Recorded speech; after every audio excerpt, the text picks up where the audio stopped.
استعیذ باللہ السمیع العلیم من الشیطان الرجیم بسم اللہ الرحمن الرحیم۔ صحیح بخاری کتاب الوضو، اور یہ حدیث نمبر ہے 167 میرے خیال سے، جو آج ہم پڑھنے جا رہے ہیں حدیث نمبر 167۔ اور امام بخاری رحمۃ اللہ تعالی علیہ سبنچو باب گنمت باب التیمن، دونوں طریقے سے اس کو پڑھ سکتے ہیں، میں کئی بار عرض کر چکا ہوں۔ ایک تو اس کو ترکیب اضافی کے طور بھی آپ پڑھ سکتے ہیں، تو باب التیمن، یا آپ باب الگ کر کے پڑھیں گے بابن پھر التیمن، اور اس کے بعد جو بھی ہوگا باب التیمن فی الوضوء والغسل، یہ باب ہے وضو اور غسل میں داہنے کے بارے میں، یعنی وضو کرو یا غسل کرو تو ہم داہنے سے شروع کریں، دشن سائڈ پر کرو شروع، تو اس بارے میں یہ باب ہے۔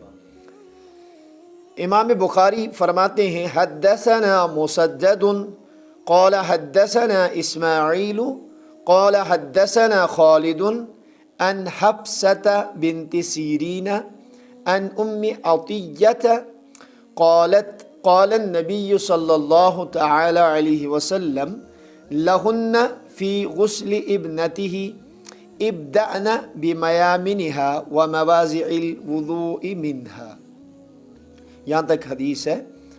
اور سب سے پہلے ہم روات کو دیکھیں گے۔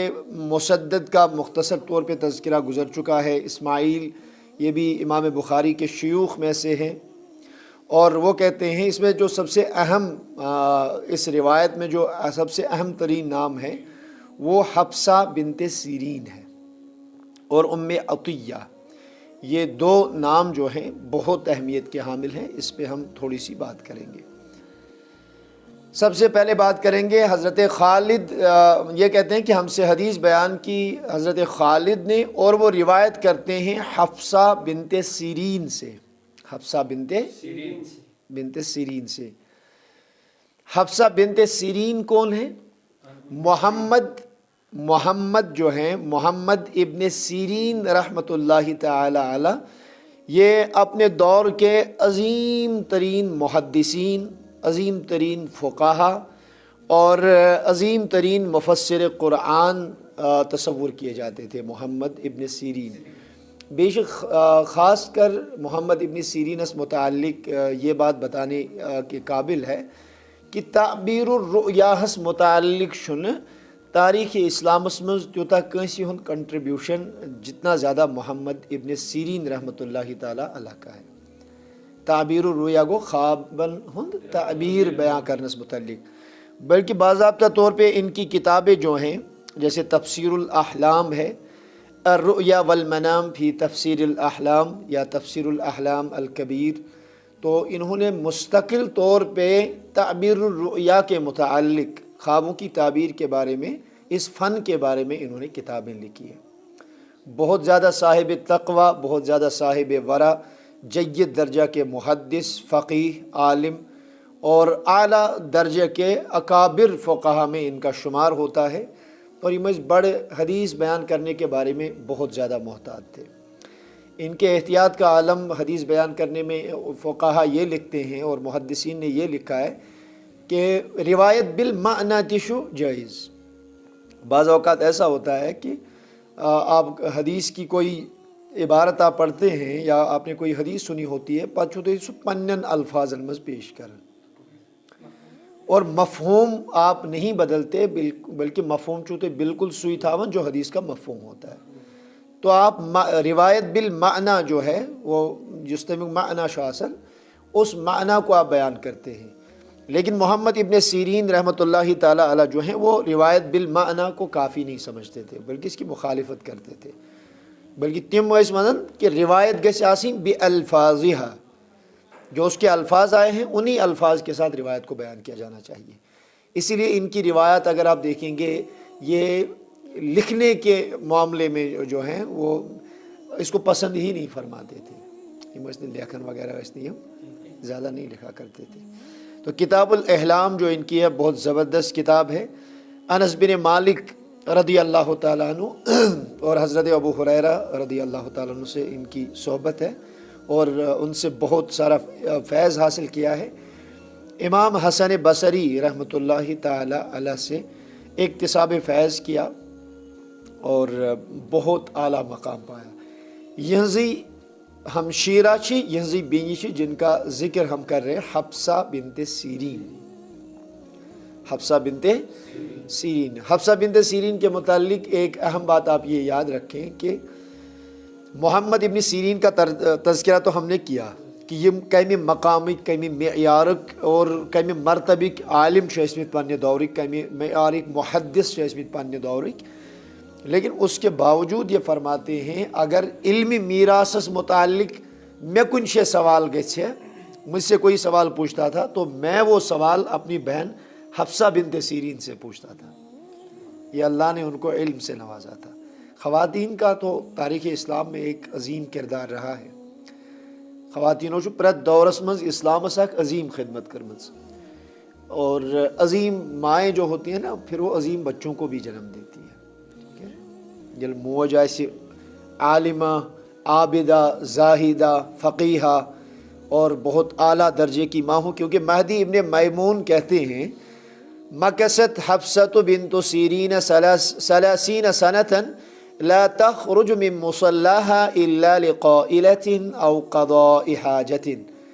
کہتے ہیں کہ حضرت حفصہ بنت سیرین جو تھی وہ 30 سال تک اپنے مصلی پہ رہی۔ مصلی سے مراد مسجد، انہوں نے ایک چھوٹا سا کمرہ رکھ لیا تھا اپنی عبادت وغیرہ کے لیے، تو وہاں پہ 30 سال انہوں نے گزارے قیلولہ کرنے کے لیے، اور قضائے حاجت کے علاوہ وہ وہاں سے باہر ہی نہیں نکلی۔ ٹھیک ہے، بہت زیادہ عابدہ تھی، اور اسلامی سنہری دور جس کو گولڈن ایرا آف اسلام کہتے ہیں اس دور کی عالمہ ہیں۔ 30 ہجری میں ان کی ولادت ہوئی ہے اور 100 ہجری میں ان کا انتقال ہوا ہے۔ فقیہہ ہیں اور علم میراث پر کامل مہارت، اور اتنی مہارت کی میں قرآرز محمد ابن سیرین اگر تمن کا سوال ہی ہے علم میراث اس متعلق، علم فرائض اس متعلق، تو وہ سوال ان سے کیا کرتے تھے اور یہ ان کو تشفی بخش جواب دیتی تھی۔ اچھا، ام حذیل جو ہے ان کی کنیت ہے، پھر یہ روایت کرتی ہیں کن سے؟ ام عطیہ سے۔ اب ام عطیہ کون ہے؟ ام عطیہ سے متعلق شو ساروی کھوتہ امپارٹنٹلی یہ چیز عرض کرن مقصود، ان کا لقب جو ہے امام نووی نے اپنی شرح میں لکھا ہے غاسلۃ للمیتات، یہ مردہ عورتوں کو غسل دیتی تھی، غسالہ تھی۔ یم زن غسل چنا اللہ تعالیٰ مثال ہمارے گاؤں میں یا کسی بھی جگہ کوئی کسی عورت کا انتقال ہوتا ہے، گامس مز آسن اگ زٕ ترٛےٚ کینٛہہ زنہِ آسن تم جو غسل دینے پہ قادر ہوتی ہیں اور وہ غسل دیتی ہیں۔ نبی اکرم صلی اللہ تعالیٰ علیہ وسلم کے مبارک دور میں ام عطیہ رضی اللہ تعالیٰ عنہ جو ہیں، یہ عورتیں جب انتقال کرتی تھی تو یہ ان کو غسل دیتی تھی اور بیماروں کا علاج کرتی تھی، مرہم پٹی وغیرہ لگاتی تھی۔ عمدۃ القاری میں علامہ عینی نے لکھا ہے کہ انہوں نے نبی اکرم صلی اللہ علیہ وسلم کے ساتھ 7 غزوات میں شرکت کی ہے۔ ٹھیک ہے، اور ان کا کام کیا تھا؟ یم تے زخمی اس گسن، یہ ممرضہ تھی، نرس یا تھیس ونان چھ، ڈاکٹر سمجھ لیں ایک طرح سے، تو یہ ان کی مرہم پٹی کرتی تھی، ان کا دیکھ ریکھ کرتی تھی، اور اگر کسی کا انتقال وغیرہ ہو جاتا تھا دوران سفر یا کو جہادس میں تو ان کے لیے غسل کے احکام مختلف ہیں، لیکن اگر دوران سفر دورس کا انسان انتقال کرے تو غسل وغیرہ کی ذمہ داری بھی انہی کی ہوتی تھی۔ 40 احادیث انہوں نے روایات کی ہیں، ان میں 7 متفق علیہ روایات ہیں۔ امام بخاری و مسلم دونوں نے اتفاق کیا ہے، اور ایک روایت بخاری نے انفرادی طور پہ منفرد طور پہ لائی ہے، اور امام مسلم ایک روایت کو لے کے منفرد ہیں، یعنی ہومتیاک روایت ہومتیاک، اور باقی جو روایات بچتی ہیں اکثر روایات ام ورائے وہ روایات حدیث کی مختلف کتابوں میں، لہٰذا یہ بعض اوقات یہ دعویٰ کرتے ہیں بخاری و مسلم میں ہے یا نہیں ہے۔ اب ان کی ہی 40 حدیثیں لے لیں، 9 حدیث بخاری و مسلم میں، اور 31 حدیثیں ان کی جو ہیں، 31 حدیثیں جو ہیں وہ حدیث کی دیگر کتابوں میں ہیں۔ تو اگر دیگر کتابوں کا انکار کریں تو لازم یہ آئے گا کہ یہ ساری روایات جیسے طرح یہ دیکھیں امام بخاری کا حال لے لیں، امام بخاری رحمہ اللہ صاحب جو پان فرمان کے صحیح احادیث میں سے 1,00,000 احادیث کے مجموعہ میں سے ہم نے صحیح بخاری کو لکھا، اور صحیح بخاری شریف میں مجھے مثال 750 حدیث کم و بیش، تو 750 حدیث صحیح ہونے کے باوجود وہ بخاری میں نہیں ہے۔ تو اس کا مطلب یہ ہے نا کہ وہ حدیث کی دیگر کتابوں میں وہ ساری روایات آئی ہیں، تو لہٰذا یہ دعویٰ کرنا کہ بخاری و مسلم امورین نے کی تو یہ جو ہے وہ یہ درست نہیں ہے، یہ صحیح نہیں ہے۔ تو ام عطیہ نسیبہ ان کا نام تھا، لیکن ام عطیہ کے نام سے اتنی زیادہ مشہور ہو گئی کہ ہر کوئی پھر ان کو ام عطیہ ہی کہتا تھا، ٹھیک ہے۔ اور ان کا لقب حقہ تھا، فقہا صحابیات میں ان کا شمار ہوتا ہے۔ ابن حبان نے اپنی کتاب الثقات میں ان کو صحابیہ لکھا ہے، امام ذہبی نے الکاشف میں صحابیۃ جلیلہ لکھا ہے، امام ابن حجر عسقلانی نے تقریب التہذیب میں صحابیۃ مشہورہ لکھا ہے۔ جب حضور کے ساتھ 7 غزوات میں شرکت کی ہیں تو پھر صحابیہ ہونے میں تو کوئی دو رائے نہیں بچتی۔ اور مزید جو یہ تھی کہ یہ جو ہم حدیث پڑھ رہے ہیں نا، اس میں براہ راست اللہ کے نبی علیہ الصلاۃ والسلام انہیں حکم دے رہے ہیں، جب نبی اکرم علیہ الصلاۃ والسلام کی صاحب زادی کا انتقال ہوا تو ان کو غسل دینے کا حکم اللہ کے نبی نے ان کو دیا تھا۔ تو یہ بھی بخاری و مسلم میں حدیث ہے، تو اس سے بھی تو واضح طور پہ یہ بات ثابت ہو جاتی ہے کہ یہ صحابیہ ہیں، ٹھیک ہے۔ تو حدیث کے الفاظ دیکھیں، ان حفصہ بنت سیرین ان ام عطیہ، وہ روایت کرتے ہیں ام عطیہ سے، قالت، ام عطیہ فرماتی ہیں، قال النبی صلی اللہ علیہ وسلم، نبی اکرم صلی اللہ تعالی علیہ وسلم نے فرمایا، لہن، ان سے، نبی کریم صلی اللہ علیہ وسلم فرموتمن، فی غسل ابنتہ، اپنی صاحب زادی کو غسل دینے کے متعلق، ابدأن بمیامنہا، ابدأن بمیامنہا، تم سب عورتیں شروع کرو، بمیامنہا، اس کے داہنے سے، ٹھیک ہے، ومبادئ الوضوء منہا، اور جو وضو کی جگہیں ہیں یعنی جہاں سے وضو سٹارٹ کرتے ہیں وہاں سے شروع کرنا، اعضائے وضو سے شروع کرنا، ٹھیک ہے۔ اچھا، اس میں ابدأنا جو ہے یہ ابدأ فعل امر واحد مذکر حاضر، ابدعا، ابدعو، ابدعی، ابدعا، ابدعنا، جمع مؤنث حاضر کا صیغہ ہے، جمع مؤنث ابدعنا، کیونکہ عورتیں جمع تھی۔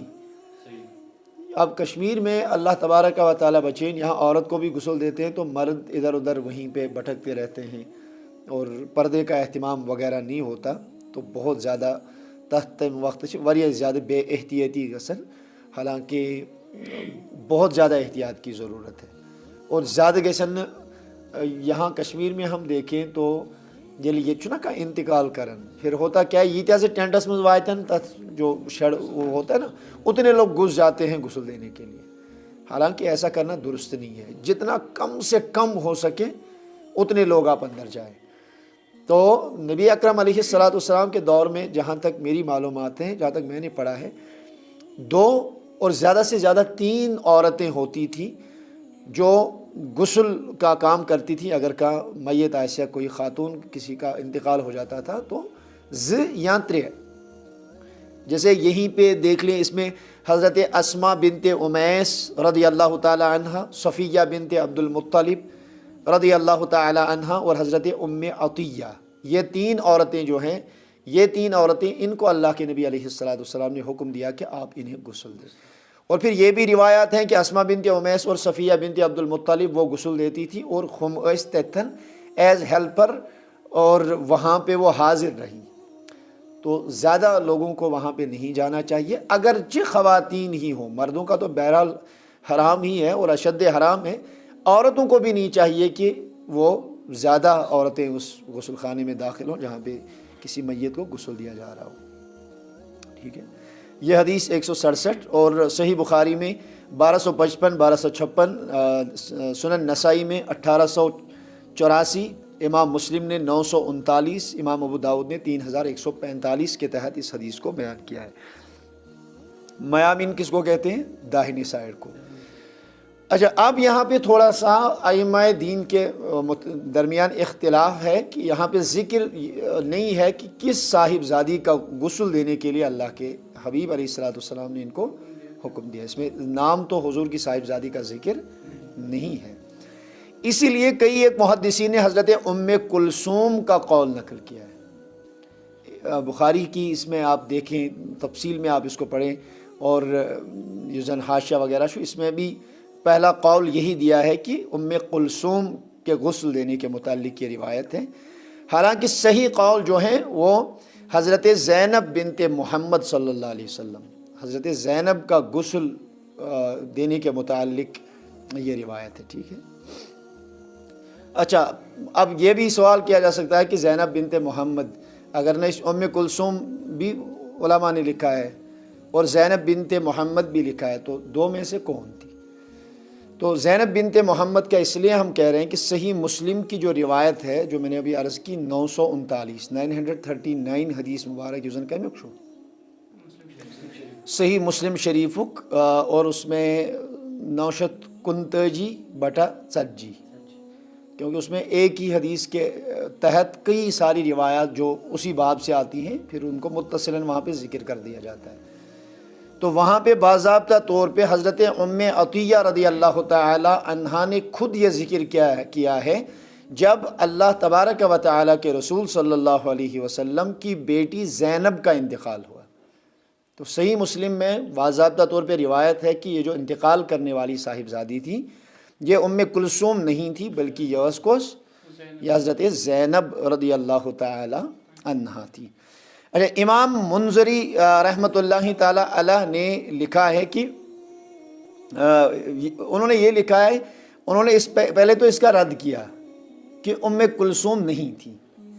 ہم بھی کہتے ہیں ام کلثوم نہیں تھی، لیکن امام منذری نے جو رد کیا وہ یوں رد کیا ہے کہ ام کلثوم نہیں تھی، اور دلیل یہ دی ہے کہ کیونکہ ام کلثوم کے انتقال کے وقت نبی اکرم صلی اللہ علیہ وسلم غزوہ بدر میں تھے. امام منذری رحمۃ اللہ تعالی علیہ سبن مون یم سات ام کلثوم انتقال کور نبی پاک اس کا غزوہ جنگ بدرس میں. حالانکہ صحیح ترین روایات جو ہیں اور کثرت سے محدثین نے اس کو لکھا ہے، یہ ایک دو محدثین کا قول نہیں بلکہ تقریباً تمام محدثین نے یہ قول نقل کیا ہے، اور کئی سارے جید مورخین نے لکھا ہے، اور حدیث کی تقریباً ہر کتاب میں آپ کو یہ ملے گا کہ غزوہ بدرس منز یم سات نبی پاک علیہ الصلوۃ والسلام درائی، جو صاحبزادی جب آپ وہاں سے واپس تشریف لائے جن کا انتقال ہوا تھا وہ حضرت عثمان کی زوجہ لیکن سیدہ رقیہ رضی اللہ تعالیٰ عنہ تھی. تو امام منذری نے جو لکھا ہے وہ درست ہے، وہ درست نہیں ہے، وہ کسی حال میں بھی درست نہیں ہے. بہرحال ہم تو خدا نخواستہ ایسی کوئی جرح نہیں کریں گے، ہم دائرۂ ادب میں رہ کے یہ عرض کریں گے کہ ان کا یہ قول جو ہے وہ درست نہیں ہے، یہ صحیح قول ان کا نہیں ہے، اور ان سے یہاں پہ تسامح ہوا ہے. ٹھیک ہے.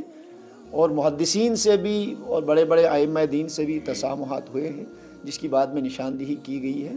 تو یہ خدا نخواستہ کوئی ایسا وہ نہیں ہے کہ تسامح کی بنیاد پہ آپ کسی کو مجروح کریں یا ان کے بارے میں کوئی غلط کلام کریں.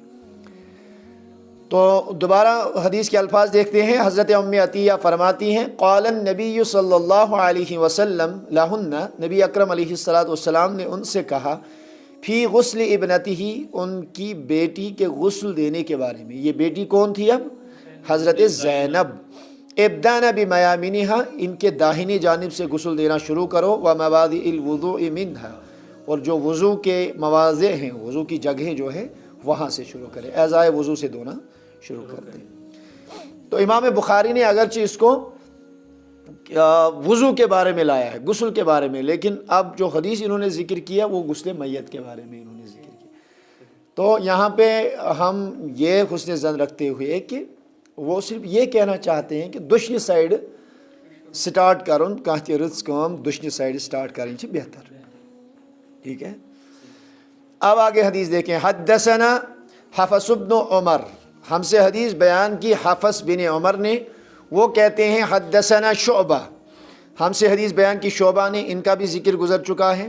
اور حفص بن عمر جو ہیں، حفص بن عمر حارث، ان کی کنیت ابو عمر ہے، بصری ان کا لقب ہے. 225 ہجری میں ان کی وفات ہوئی. ثقہ صدوق ثبت اور امام ذہبی رحمہ اللہ نے ان کو حجہ کہا ہے، حجہ فی الحدیث۔ قال، پھر حضرت شعبہ کا نام آیا ہے، اس کا تذکرہ ہو چکا ہے۔ قال اخبرنی اشعث بن سلیم، ہم سے حدیث بیان کی اشعث بن سلیم نے۔ اشعث بن سلیم کوفی ہے۔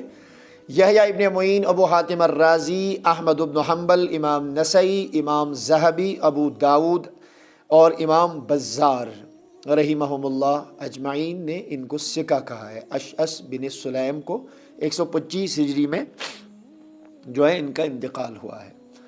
وہ روایت کن سے کرتے ہیں؟ قال سمعت ابی، وہ اپنے والد سے روایت کرتے ہیں حضرت سلیم بن اسود کوفی سے۔ ان کے بارے میں اتنا کافی ہے کہ محدثین نے لکھا ہے اجمعوا علی انہ ثقۃ، کہ لوگوں نے اس پہ اجماع کیا کہ یہ ثقہ ہے۔ جب اجماع ہے تو اب کسی کا قول ڈھونڈنے کی ضرورت نہیں ہے۔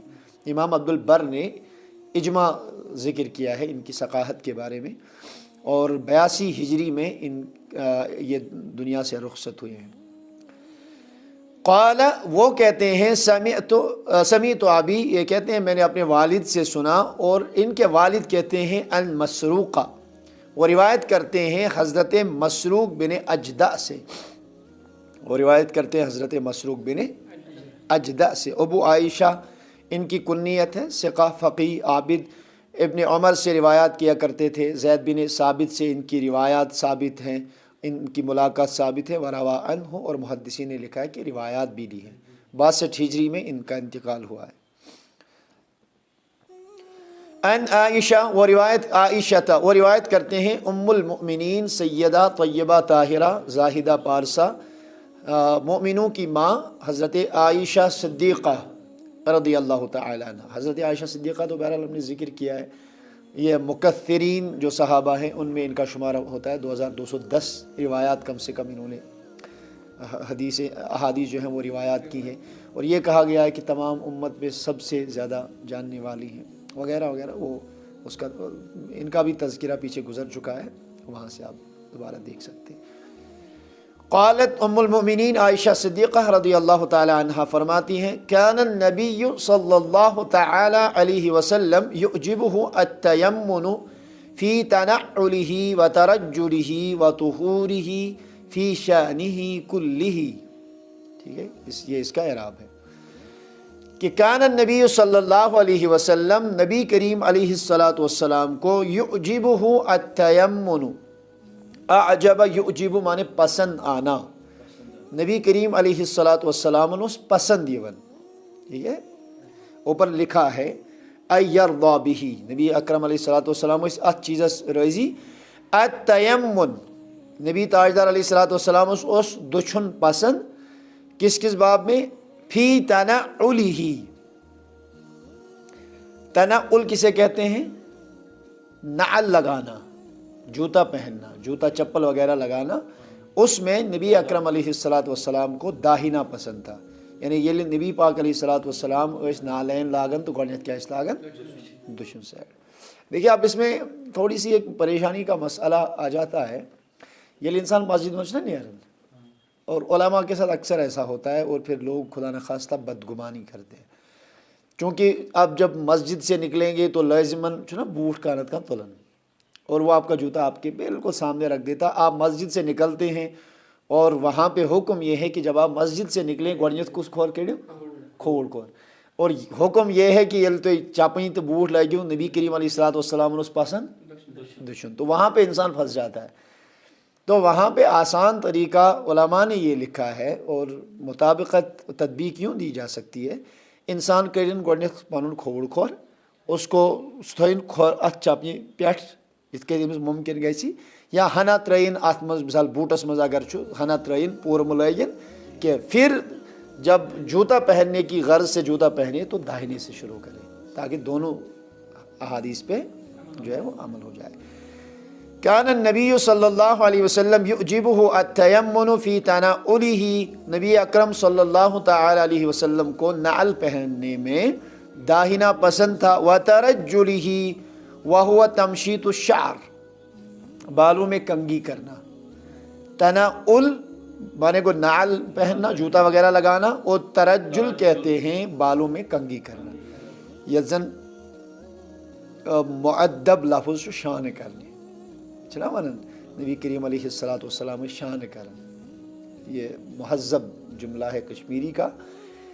نبی کریم علیہ السلام جب اپنے مبارک بالوں میں کنگھی فرماتے تھے تو وہاں بھی ان کو یہ پسند تھا کہ تم اس کیم سائڈ گوڑنیت پہلے داہنی سائڈ میں وہ کنگھی فرمایا کرتے تھے۔ وَطُہُورِهِ، اور وضو کرنے کے بارے میں، یا دونوں اس میں شامل کر لیں، وضو اور غسل دونوں میں۔ یم سات وشو یم سات اتھ چھ پٹھراویں تو کیا کرتے ہیں، گوڑنیت دشن پات چھ نڑا یم سات چھالیں یم سات دشن۔ آپ جو پیر دھوتے ہیں تو کیا کرتے ہیں، وہاں پہ بھی دایا کرتے ہیں۔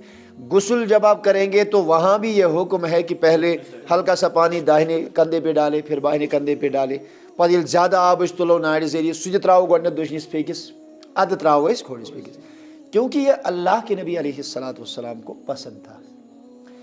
اور خوش نصیب چھُ سُہ اُمتی ییٚمِس نبی رحمت صلی اللہ تعالیٰ علیہ وسلم ہنٛز پسند آسہِ، ٹھیک ہے۔ جیسے حضرت انس بن مالک رضی اللہ تعالیٰ عنہ کے بارے میں صحیح بخاری شریف میں ہی ہے کہ حضور کو ایک خیاط نے، خیاط چھِ ونان یہ زن یہ چھُ پلو سُوان، سٕژ، نبی پاک علیہ السلام دِژ ایک سٕژن دعوت۔ آقا علیہ السلام چلے گئے، انس بن مالک رضی اللہ تعالیٰ عنہ اس خادم خاص یتھ سوئی فنن وہ ان کے ساتھ جاتے تھے، تو وہ فرماتے ہیں میں نے دیکھا کہ کان النبی صلی اللہ علیہ وسلم یتتبع الدبا، نبی رحمت علیہ السلام پنن دنوے انگشتی مبارک ات ٹور پیالس مز تراون اور ام مز کتنا ژھانڈان۔ جب میں نے دیکھا ام رونمت ماز تو الہ، مگر نبی رحمت علیہ السلام الہ کھنج ام مز تلان تم تناول کر۔ کہتے ہیں فلم ازل احب الدباء بعد یومئذ، حضرت انس بن مالک فرماتے ہیں وہ دن وہ گھڑی تھی کہ ات پر اس میں پت پوری زندگی بھر الہ یمن کیا میں بہت زیادہ ان کو پسند کرتا تھا۔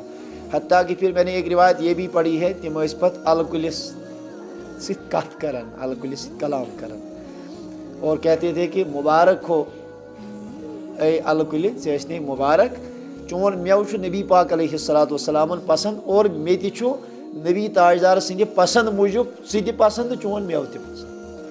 ٹھیک ہے، تو انسان کو یہ ہونا چاہیے تنعل ہو، ترجل ہو، یا وضو غسل کے معاملات ہو، بلکہ پرت کان زی عزت کام، عزت والا جو کام ہوگا تو وہ عزت والا کام جو ہے وہ آپ داہنے سے شروع کریں گے۔ ٹھیک ہے، فی شانہ کلہ، یعنی شان سے یہاں پہ مراد ہے حالت، بلکہ آقا کریم علیہ السلام ہر حالت میں داہنا پسند فرماتے تھے۔ یم تہ رز کامہ آسان، ٹھیک کامہ آسان جو عزت والے کام ہوا کرتے تھے، تو نبی اکرم صلی اللہ تعالیٰ علیہ وسلم جو تھے اس میں کیا پسند فرماتے تھے، نبی تاجدار علیہ السلام دشن پسند۔ اور ہمارا بھی وطیرہ یہی ہونا چاہیے، ہمارا طریقہ بھی یہی ہونا چاہیے۔ مثال کے طور پہ مسجد پاکس میں جو آلریڈی دشن قدم ثانن، آپ گھر میں جائیں، آپ کے والدین وہاں پہ بیٹھے ہیں، تو آپ وہاں بھی جب جائیں گے تو سلام کریں گے ام ساتھ دشن خور۔ تو اس حدیث میں ہم کافی حد تک وسعت دے سکتے ہیں۔ یم تی امر ذیشان ایسن اچھے جو بھی کام ہوں گے، مثال لباس پہننا ہے، اچھے زنڑی پاجامہ ہو یا قمیض ایسن دشن تہ کھوڑ تہ، وہاں پہ بھی آپ داہنا پہلے لگائیں پھر بائنا لگائیں، بوٹ ایسن، چپیں ایسن، یا کانہ تہ کام ایسن۔ اور اس سے علماء نے یہ بھی استدلال کیا ہے، اگر آپ علماء کرامن نش یم سات تھی گھو تمن اگر کانٛہہ چیز دیو تو وہ آپ داہنے ہاتھ سے دیا کریں۔ مثال کے طور تھی ونو کانٛہہ عالم یا کانٛہہ پنہ کھوت بوڑ زیُٹھ ونہِ تو ادب اس میں یہ ہے کہ تُہۍ تُلِو کانٛہہ چیز یہ چھُ کھوڑِ سایڈ یِتھ کٔنۍ تُلِو تُہۍ پِلنٲیِو کھوڑِ سایڈے کھوڑیاتھے، تو ایسا کرنا بہتر نہیں ہے، بلکہ نبی پاک علیہ السلام التیامن پسند، داہنا ان کو پسند تھا، تو داہنے سے ہی ہمیں بھی محبت ہونی چاہیے، ہمیں بھی پیار ہونا چاہیے۔ تو اوے چھُ سٲنۍ اسلاف، ان میں حضرت انس، امام حسن بصری، ابن سیرین، تمن متعلق چھُ قول اگر تم نفلی نماز وغیرہ پڑھنے خاطر نا مسجد پاکس مز اچھن تو وہ داہنی جانب پڑھتے تھے، اور کھوڑ سائڈ نماز پڑھنا تم پسند ہی کران۔ یعنی اگر مسجد خالی ہے، مسجد خالی آپ جماعت میں نہیں پہنچے یا آپ نفل ادا کر رہے ہیں یا یوں ہی آپ کو موقع ملا آپ مسجد میں جانے کے لیے دنیا عام مسجد ہوں، بہرحال مسجد نبوی کا حکم تو اس بارے میں مختلف ہے، لیکن عام مسجد مز انسان مسجد من ژاو اگر نہ تتہ کہیں اور آپ بیٹھنا چاہتے ہیں تو داہیں سائڈ بیٹھے، اگر آپ تلاوت کلام اللہ کرنا چاہیں قرآن اٹھا کے تو بہو دشنی سائڈ، اگر آپ کو نفل پڑھنی ہے دشنی سائڈ مسجد شریفس، یا اگر آپ کو قضا نماز وغیرہ جو بھی کرنا ہے دشن اس پسند رسول رحمت صلی اللہ علیہ وسلم، تو اس تہ گژھِ آسن ہمیشہ کیا دشن پسند۔ آپ انشاءاللہ المستعان سنتوں سے جب ہم پیار کریں گے تو سنتن ست محبت کرنی حقیقی محبت رسول اکرم صلی اللہ علیہ وسلم۔ حذیفہ بن یمان کے بارے میں نے ایک روایت پڑھی ہے ضمنی طور پر بارز، ان کو فاتح ایران کہتے ہیں، تمو ایران فتح کورمت، ایران فتح کرنے ویزی یل تت کس بادشاہ باسیو کہ مسلمان گئے اس پہ غالب، اس گئے مغلوب، تو انہوں نے سوچا کہ بہتر اسی میں ہے کہ اس کرو سرنڈر، مسلمانوں سے کوئی معاہدہ وغیرہ طے کریں گے تاکہ قتل و غارت گری کے اس نے اسمائرن نے، تو انہوں نے حضرت حذیفہ بن یمان رضی اللہ تعالیٰ عنہ کو اپنے دربار میں بلوا لیا۔ صبح جب مجلس لگی تو بڑی بڑی عمرا، بڑی بڑی وزراء، بڑی بڑی آرمی جنرلز اپنے فوج کے مطابق جو اس بادشاہ کے پاس تھے، تو یہاں سے صحابی رسول حضرت حذیفہ بن یمان تھے، ان کے ایک دوست تھے بیچمن بیاکھ دوست ست، یہ جب دربار میں پہنچے تو دسترخوان بچھائی گئی، اور دسترخوانس پہ یمو گۄڈنیُکُے لُکمہ اچھا بڑی بڑی ذیشان عالی قدر، یِتھ کٔنۍ اگر أسۍ کُنہِ مجلس منٛز چھِنہ گژھان تتہِ چھُنہٕ پتہ لگان کھیوٚنٕے یہِ چھا تُلُن یہ اچھا یہ چمچہ لاگن کن یہ کھیون اتھ سۭتۍ، انسان انکمفرٹیبل فیل کرتا ہے بڑے لوگوں کے ساتھ، بعض اوقات انسان اتھن پتہ سو عجیب فیل کرنا، ہاں احساس کمتری کا شکار ہوتا ہے، حالانکہ اللہ کے نبی کی سنت ہے آپ ہاتھ سے کھائیں کوئی ضرورت نہیں ہے، تو یتھن ایسو تتھن ایسو آپ چمچ سے نہ کھائیں، ہاتھ دھو کے بسم اللہ کر کے آپ دائیں ہاتھ سے کھانا شروع کر دیں، باڑ میں جائے دنیا فکر، دنیا غم، دنیا پریشانی کہ لوگ کیا کہیں گے، وہ 5 سٹار ہوٹلس من ژاو یہ وہ مجھے تگان کھیونی یہ گروس تم لوگ دشن ہم لوگ یہ ات سۭتۍ کھیون یہ چان چمچہ سۭتۍ کھیون، سنت ہے ہاتھ سے کھائے۔ بہرحال حذیفہ بن یمان رضی اللہ تعالی عنہ سب کو یہ دسترخوانس پہ بیٹھ تو شربہ لایا گیا، روٹی لائی گئی، انہوں نے شربے میں یہ ژوٹ یہ وزنو یمو تجاو لقمہ سو آئی زیادہ وزناو نے اور وہ ٹوٹ کے گر پڑی، یہ لقمہ یہ پھٹ یہ ژوچ کھنڈ یہ پی ؤس یہ پی دسترخوانس پہ واپس، تو حضرت حذیفہ بن یمان کے ساتھ جو دوست تھے وہ وہیں کے رہنے والے تھے، تم دیت یمن کھنواٹ سۭتۍ اشارہ اے یہ غلطی کرک یہ پتھر تلک یہ گژھِ بے عزتی انسلٹ گژھِ دپہِ ہے یہ عام کتنا انسان یمن چھُنہٕ کھینُک چنُک وطیر طریقہ کی، تو انہوں نے وہ لقمہ بسم اللہ الرحمن الرحیم کر کے دسترخوان سے اٹھا لیا اور یہ کہا اترک سنت رسول اللہ صلی اللہ علیہ وسلم لہؤلاء الحمقاء، کیا میں ان بیوقوفوں کی وجہ سے اپنے نبی کی سنت چھوڑ دوں؟ میں وچن یہ بیوقوف میں وچن یہ مجھے بیوقوف کہیں گے یا یہ بیوقوف لوگ ہیں، بتراوا یہ موجود نبی پاک علیہ الصلوۃ والسلام انہوں سنت قطعاً نہیں ہو سکتا، انہوں نے اس سے لقمہ اٹھایا اور حضور کی سنت پہ عمل کیا۔ ونکین کس دورس مز تھی اگر اس سنت زندہ کرو جو حضور کی سنتیں ہیں اور کرنا چاہیے، اللہ تعالیٰ دین ثانی سنتن پر عمل کرنے توفیق۔ یکفی حاصل قدر واللہ المستعان۔ السلام علیکم۔